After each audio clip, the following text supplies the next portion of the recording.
Now we head tonight to the hallowed ground of memory and renewal right here in New York. The new World Trade Center piercing the New York skyline, and there at the base, the new September 11th Memorial Museum, where you walk into all the disbelief and horror, the time capsule of that day America will never forget.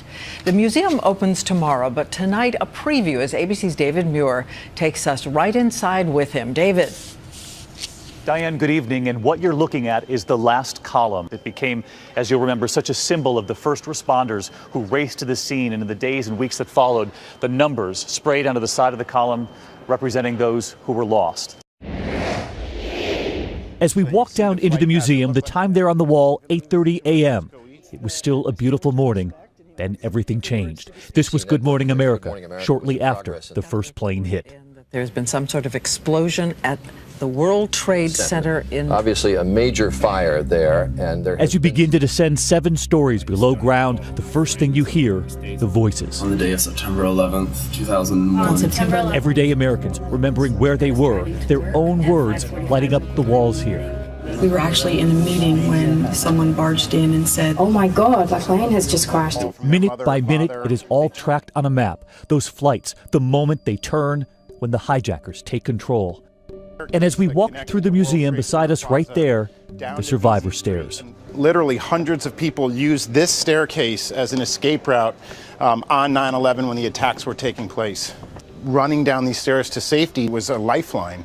Those stairs weigh 58 tons, the entire museum built around them. And around the corner, we find Big Red, the fire truck, Ladder 3. So many remember their brave captain, Patty Brown. I'm on the 35th floor, okay? Okay. Just relay to the command post. There's we're trying to get up. That captain and 10 of his men lost. There is the bike rack here, the bicycles still covered in dust. All of the planes remembered here. These are parts from Flight 77 pulled from the Pentagon. So was this clock, frozen at 9:37. A melted Rolodex, someone's phone. In one of the rooms, we discover a watch. Found in the field in Shanksville, Pennsylvania. It was Todd Beamer's, one of the heroes who took back that flight. On his watch, the date, the 11th. And there's Florence Jones, too, who barely escaped the South Tower. She took her shoes off to get out faster. She once told World News she had put them in a box under her bed. Now she's given her shoes to the museum. Howard Lutnick, who lost his brother and more than 650 employees at Cantor Fitzgerald, the only reason he wasn't there, it was his son's first day of kindergarten. You know, so my wife and I took that first picture right outside of his school. His hair's a little wet behind the ears. He's got his little backpack on. His son, now graduating high school. And inside here, you'll find other messages of hope. The NASA commander who saw it and listened to what he said. I know it's very difficult for everybody in America right now. The country still looks good, and for New Yorkers, your city still looks great from up here.